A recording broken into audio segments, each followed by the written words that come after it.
하나님의 성전을 건축하고 여호와의 언약궤와 하나님 성전의 기물을 가져다가 여호와의 이름을 위하여 건축한 성전에 드리게 하라 하였더라.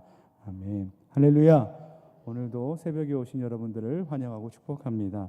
어제 우리는 역대상 21장 말씀을 통해서 다윗의 인구조사와 타작마당에서 번제드리는 모습을 살펴보면서 가난할 때나 부유할 때나 언제든지 하나님을 의지해야 합니다라는 것과 예수님의 보혈의 공로로 죄사함을 받은 우리는 날마다 하나님 앞에 은혜를 구하며 나갈 수 있는 특권을 누리게 됐다라는 것을 가지고 하나님의 은혜를 나눴습니다.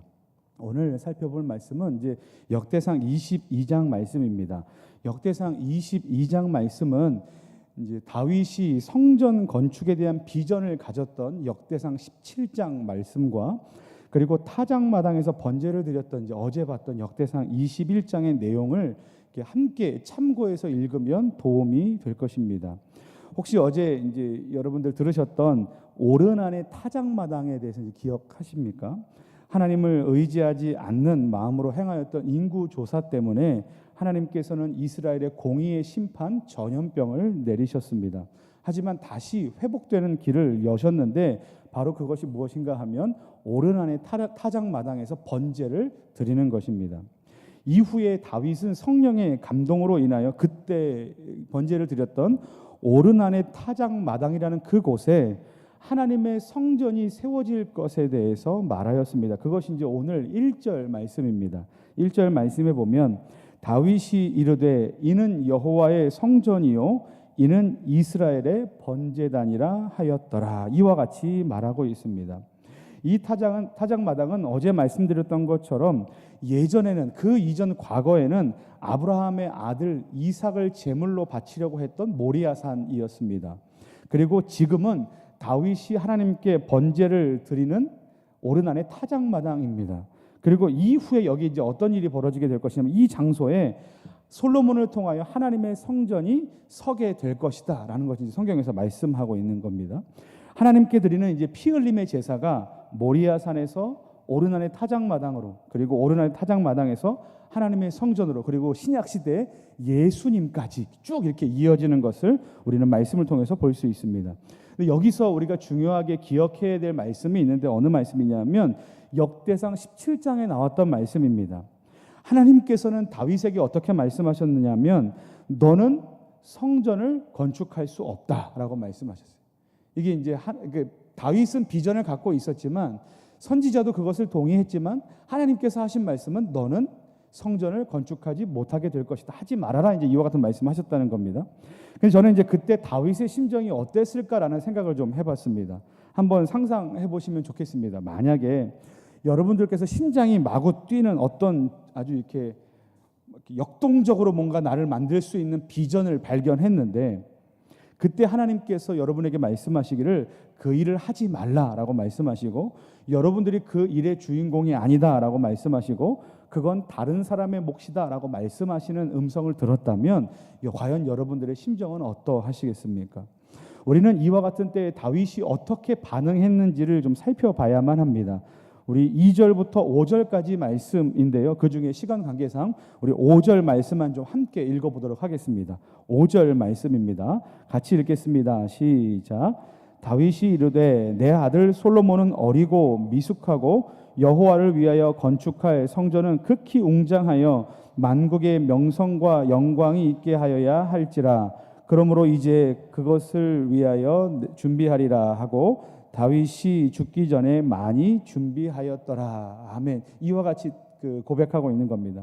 다윗이 어떻게 반응했는가 하면 2절 말씀에 보면 이방 사람들을 모으고 성전 건축할 돌을 다듬었다고 말씀하고 있고 3절 말씀에 보면 철을 많이 준비했고 놋을 심히 많이 준비했다고 기록되어 있습니다. 그리고 4절 말씀에 보면 그곳에 사용할 나무 백향목을 무수히 많이 준비했다라는 것이 다윗이 한 일입니다. 결론적으로 다윗이 한 일은 죽기 전까지 했던 그 모든 일은 무엇인가 하면 아들 때 솔로몬이 성전을 건축하기 위한 그 모든 준비 작업을 다윗이 했다는 것입니다.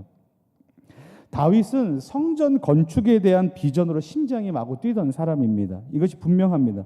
하지만 하나님으로부터 자신이 주인공이 아니라는 말씀을 들었습니다. 그리고 어떻게 했습니까? 자신이 그 일을 실제로 주도하는 것이 아니라 그것은 아들 솔로몬에게 물려주고 자기 자신은 그것의 주인공이 아님을 깨닫고 어떻게 했냐면 준비하는 일을 했다는 것입니다. 주인공의 자리에서 내려와 다윗은 섬김의 자리에 있었습니다. 우리는 오늘 말씀을 통해서 이와 같은 것을 깨달아야 합니다. 우리는 돕는 자의 역할도 기꺼이 감당해야 한다라는 마음을 가져야만 합니다.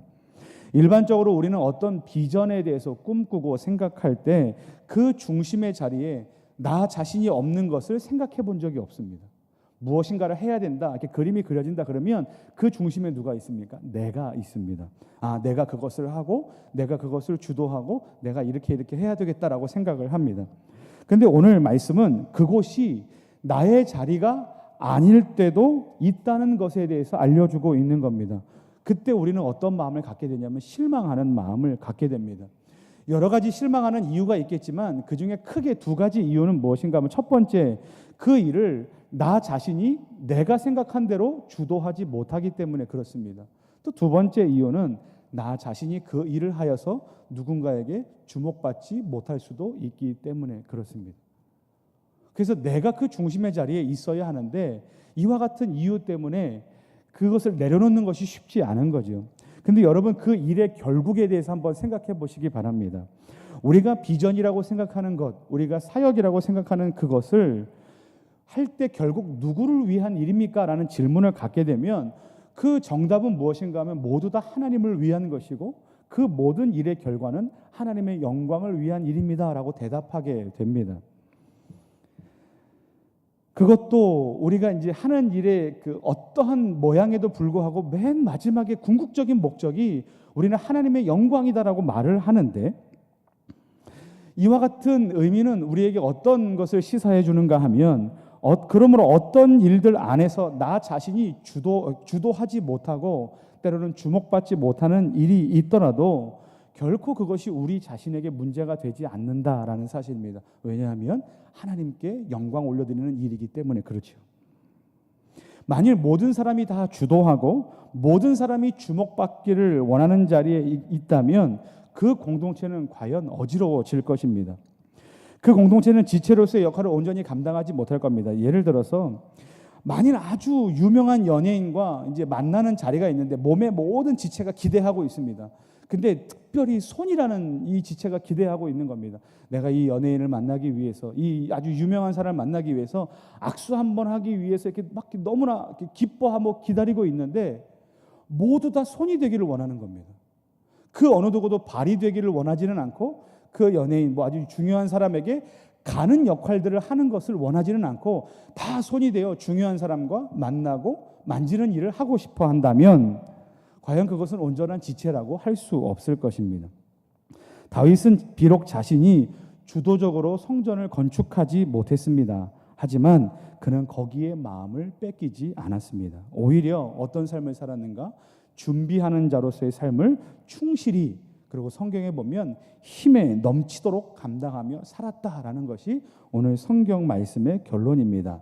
이제 말씀을 마무리하겠습니다. 사랑하는 성도 여러분, 저와 여러분들의 삶이 이와 같기를 소망합니다. 그리고 우리가 속한 공동체의 삶이 이와 같기를 소망합니다. 어떤 부분에서 이와 같기를 원하냐 하면 비록 나 한 사람이 주도하지 못하고 때로는 나 한 사람이 주목받지 못하는 자리에 있더라도 오히려 섬기고 그리고 세워줌으로 그 일의 결국, 이 모든 일은 하나님께 영광을 올려드리기 위함이다, 교회를 세우기 위함이다 라는 마음을 가지시는 평화의 공동체의 마음 가지시기를 소망합니다. 그것으로 하나님께 영광 올려드리고 그리고 칭찬받는 저와 여러분들 되시기를, 우리 교회 공동체 되시기를 예수님의 이름으로 간절히 축원합니다. 우리 같이 기도하겠습니다.